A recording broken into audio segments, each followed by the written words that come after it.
नमस्कार. Live in फिनलँडच्या मराठी चॅनलमध्ये पुन्हा एकदा तुमचं खूप खूप स्वागत आहे. फिनलँडचं education best in the world आहे. वेल, अशी चर्चा आहे. बऱ्याच रिक्वेस्ट होत्या की याच्याबद्दल एखादा व्हिडिओ बनवण्याचा.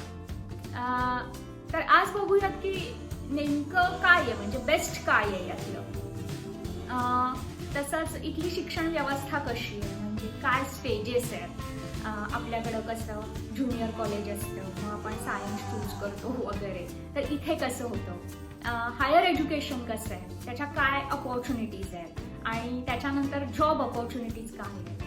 तर हे सगळं आज आपण या व्हिडिओमध्ये डिस्कस करणार आहोत. जर हा व्हिडिओ खूप लेंदी झाला तर आपण हा विषय 2 पार्ट्समध्ये करूया. अर्थात एक डिस्क्लेमर, मी काही या विषयातली अभ्यासक किंवा तज्ज्ञ नाही, पण माझ्या मुली इथं शाळेत जातात. मी इथं मास्टर्स केलं आहे.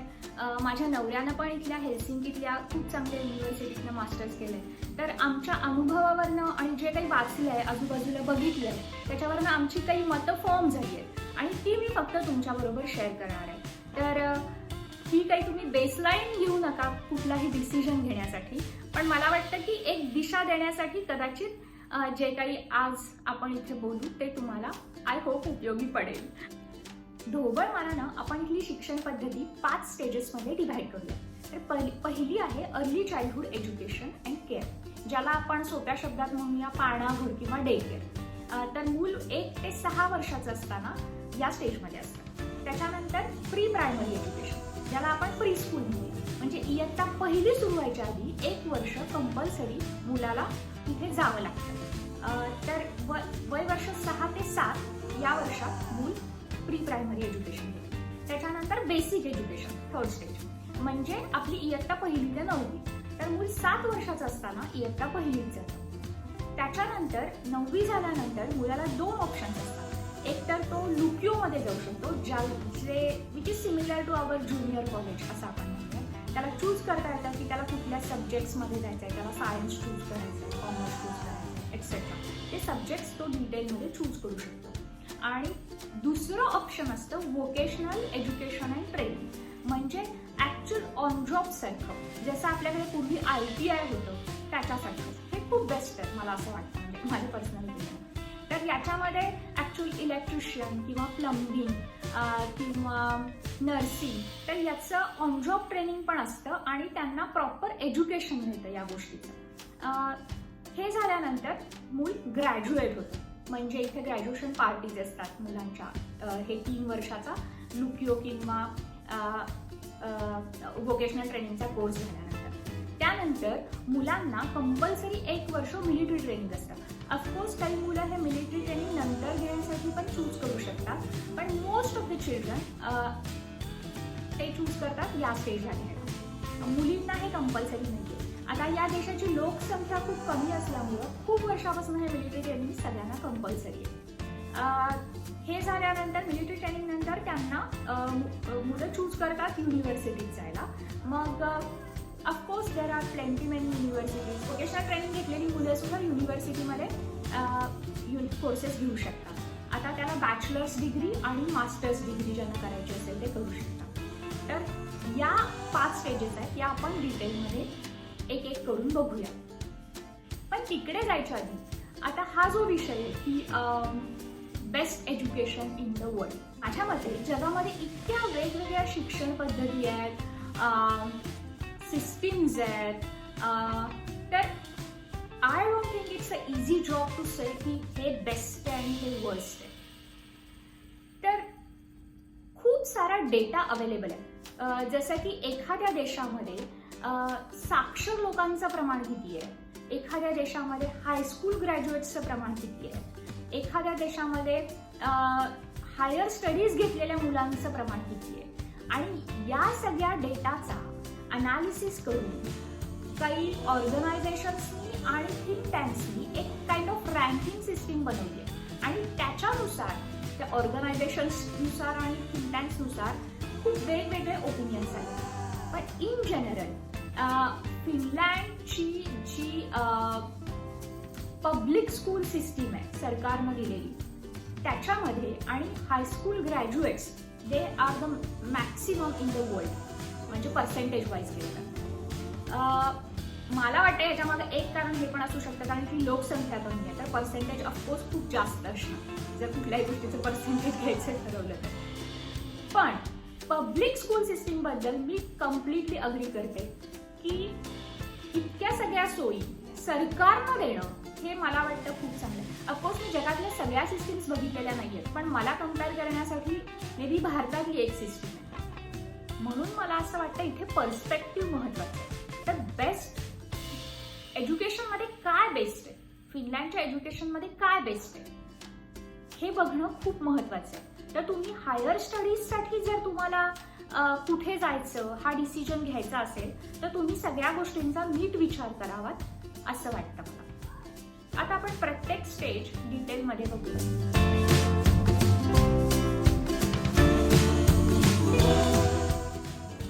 जर दोन्ही पेरेंट्स वर्क करत असतील तर मुलांना कुठे सोडायचं हा खूप स्वाभाविक प्रश्न आहे. आणि डे केअर सिस्टीम इथली सरकार प्रोव्हाइड करते आणि ते म्युनिसिपालिटीज रन करतात.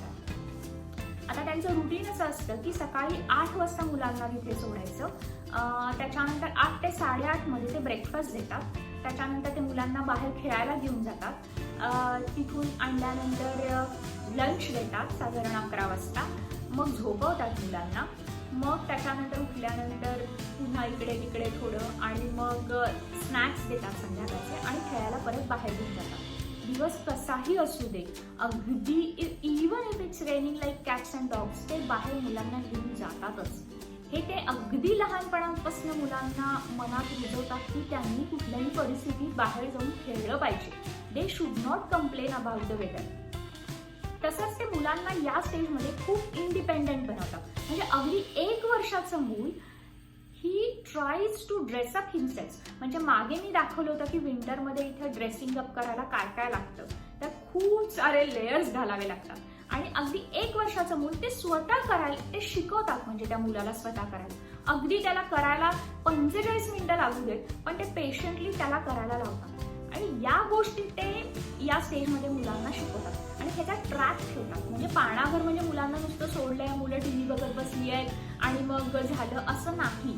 तर पेरेंट्स टीचर मीटिंग असते तिथे सुद्धा 6 महिन्याला, आणि तिथे ट्रॅक असतो की काय काय मूल शिकलंय आणि त्याच्या एक्सपेक्टेशन्स असतात. म्हणजे 1 वर्षाच्या मुलाला काय करता आलं पाहिजे, त्याला टेबलवर बसून खाता आलं पाहिजे, त्याला आपलं ड्रेसअप करता आलं पाहिजे, ओ व्हॉट एव्हर.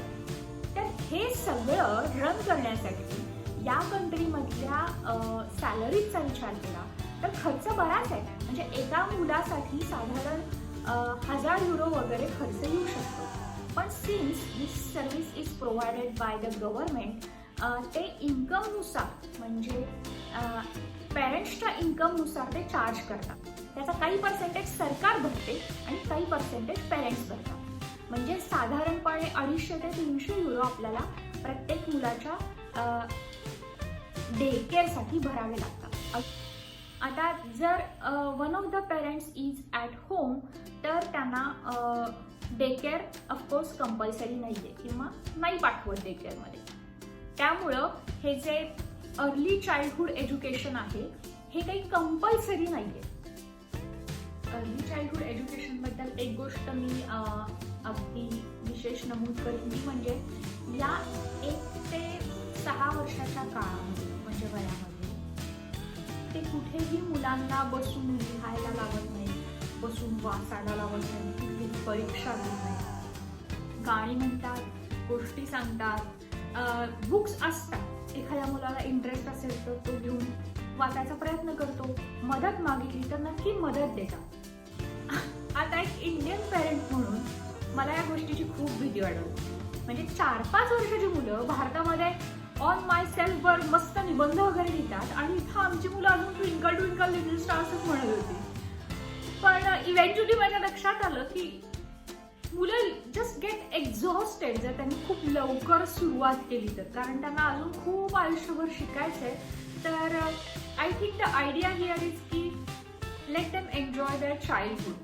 बाहेर खेळायला त्यांनी शिकलं पाहिजे बाहेर. आणि त्यांचं असं म्हणणं आहे की 1 तास जर ते बाहेर खेळून आले तर ते परत आल्यानंतर जास्त नीट फोकस करू शकतात जे काम त्यांना करायचंय. तर खूप सारे क्राफ्ट्स बनवायचे. ऑनेस्टली सांगायचे तर I use to get tired की काय केलं वय वर्ष 4, काय केलं तर ईस्टर क्राफ्ट, क्रिसमस क्राफ्ट, दरवर्षी तेच. म्हणजे मला असं वाटायचं आता तुम्ही पुढचं कधी शिकणार आहे.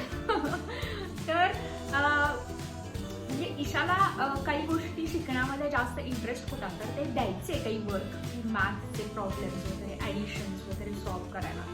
पण इट वॉज नॉट कंपल्सरी. जर तुम्हाला वाटत असेल करायचं तर करा, नाही वाटत असेल तर नका करू, चुकलं कुणी काही म्हणणार असं. तर हा ॲटिट्यूड जो जनरल आहे ना की मुलांवरती सोडायचं. जर तुम्ही एखाद्या हॉबी क्लासलाही जरी घातलं मुलांना, हॉबी म्हणजे समजा बॅडमिंटन, फुटबॉल, टेनिस, व्हॉटएव्हर. आता मी मुलींना आईस स्केटिंगच्या क्लासला पूर्वी घातलं होतं, म्हणजे जेव्हा त्या 3-4 वर्षाच्या होत्या. तर तिथे मी कुडकुडत जाऊन तासभर उभी राहायची, कारण ती आईस स्केटिंग रिंग तिथे थंड होत असायची. आणि करायचे काय तर ती टीचर नुसती करत राहायची, आणि ज्यांना चांगलं करायची खूप इच्छा आहे ते तिला फॉलो करायचे. आमच्या मुलांना काही पहिल्यांदा येत नव्हतं, तर त्या नुसत्या पडत होत्या आणि नुसत्या चालायचा प्रयत्न करत होत्या, म्हणजे पुढे जातच नव्हतं काही. 1 वर्ष असं गेलं. ते काही फोर्स करत नाहीत असं मला वाटतं की तो एक पुश असतो ना, तो काही कोच कडनं किंवा टीचर्स कडनं कधीच येत नाही. आणि हा ॲटिट्यूड सगळ्या गोष्टींमध्ये, म्हणजे शिक्षणात पण हाच आहे की जर तुम्ही कमी मार्क्स मिळालं तर ते काही पुश करत नाहीत की नाही तू अजून कर, तुला अजून ये. तर असा खूप पुश मला कुठे इथल्या पूर्ण सिस्टीम मध्ये कुठेच दिसणार. पण माझं ऑनेस्ट असं ओपिनियन आहे की इतकी मोठी जबाबदारी इतक्या लहान मुलांवर सोडण्यात एक पॉईंट नाही. एका स्टेजला त्यांना थोडा पुश लागतो, ते कंटाळतातच, म्हणजे नाहीच म्हणतात. पण एकदा करायला लागल्यानंतर मग त्याच्यामध्ये इंटरेस्ट येतो असं मला वाटतं. तर थोडासा पुश ऍटलिस्ट मग पेरेंट्सनी तरी द्यायला पाहिजे असं मला वाटतं.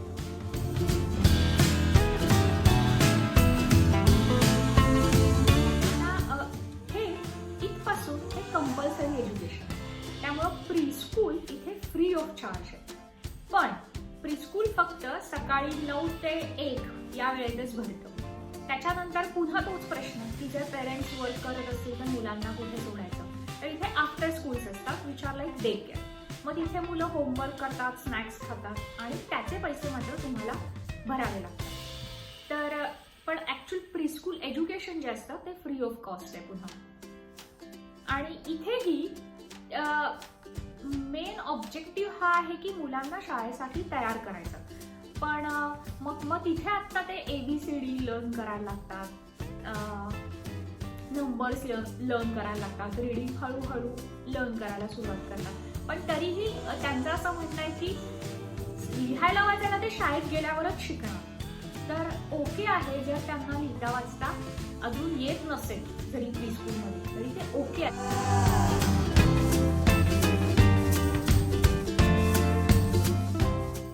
बेसिक एज्युकेशन हे वयाच्या 7व्या वर्षी सुरू होतं. आणि जसं मी मागेही म्हटलं होतं की कुठलाही एरिया डेव्हलप करायच्या आधी इथे विचार केला जातो की जवळ एक शाळा आहे का.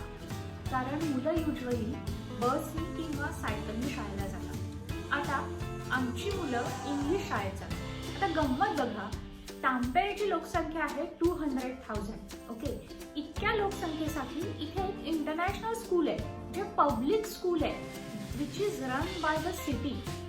त्याच्यानंतर इथे जर्मन स्कूल आहे, फ्रेंच स्कूल आहे. म्हणजे इतक्या छोट्या लोकसंख्येसाठी सुद्धा जे एक्सपॅट्स आहेत त्यांचा विचार केला गेलाय.